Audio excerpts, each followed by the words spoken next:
Halo semuanya, di video kali ini gue membahas motor nekat yang dipandang sebelah mata banget sama orang-orang di Indonesia, yang padahal itu lebih baik dari kompetitornya.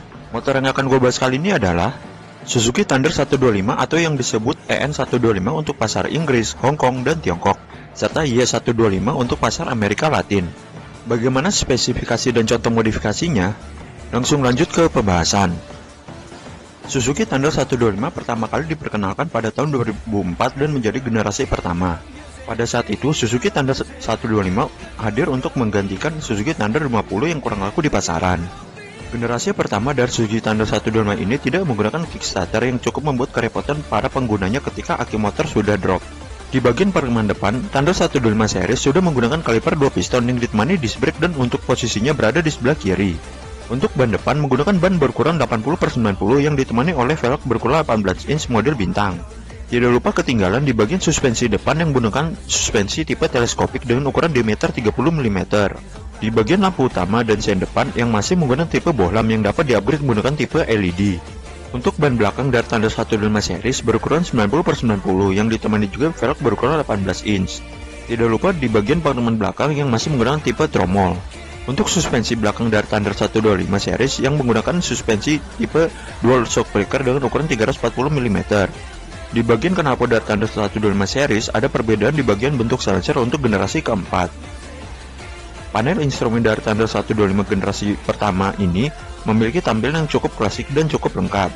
Terdapat indikator speedometer, tachometer yang memiliki rating di angka 12.000 rpm, bensin, gigi, netral, dim, dan sen yang terpisah. Di bagian model stop lamp, Thunder 125 dari generasi pertama hingga ketiga memiliki bentuk yang sama.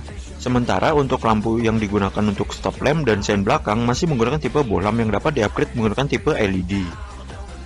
Di tahun 2006, Thunder 125 generasi kedua hadir dengan beberapa perubahan seperti tampilan panel instrumen, penambahan kickstarter, dan stripping body. Sementara untuk sektor mesin, bentuk bodi, dan beberapa bagian lainnya tidak ada perubahan sama sekali. Generasi kedua ini mulai ada fitur kickstarter untuk memudahkan pengguna Thunder 125 dari generasi kedua hingga keempat. Inilah tampilan panel instrumen dari Thunder 125 generasi kedua dan ketiga yang menurut gua menjadi lebih rapi dan oke.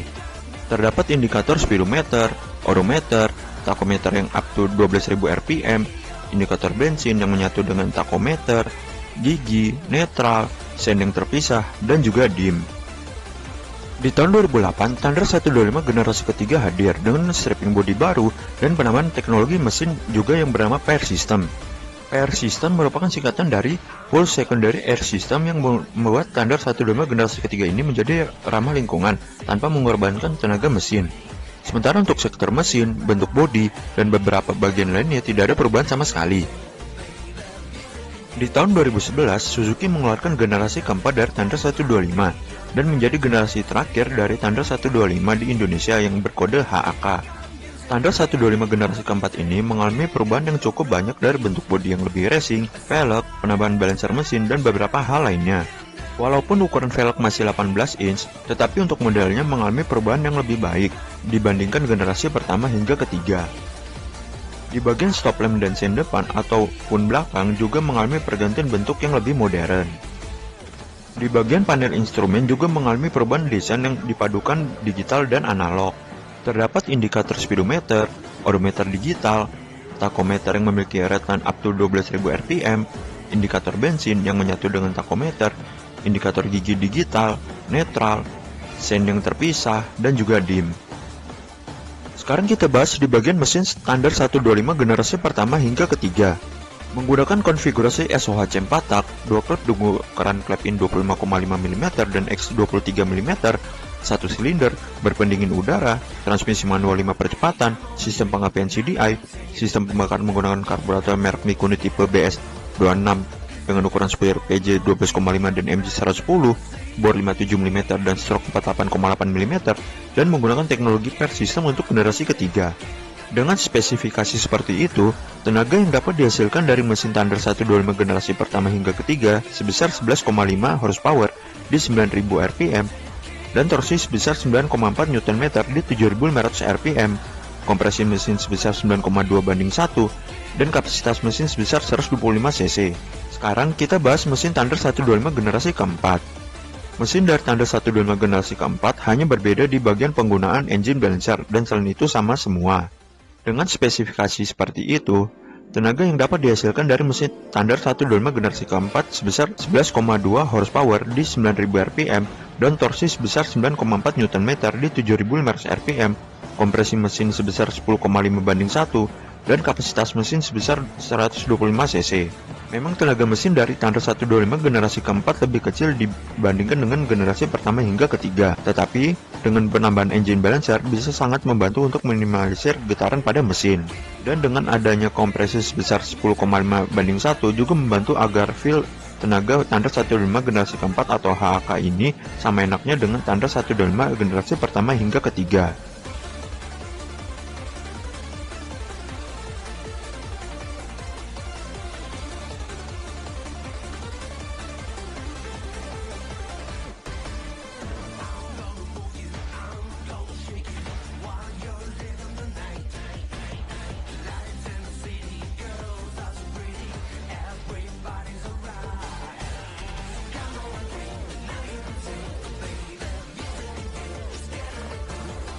Suzuki Thunder 125 juga sering dimodifikasi menjadi motor touring ataupun motor custom seperti cafe racer, jump-style, bobber, dan beberapa aliran lainnya. Tenaga yang dihasilkan dari Suzuki Thunder 125 memang tidak besar, tetapi top speed yang dihasilkan bisa mencapai 130 km per jam, dan itu lebih tinggi jika dibandingkan beberapa kompetitornya kapasitas mesinnya 150 cc.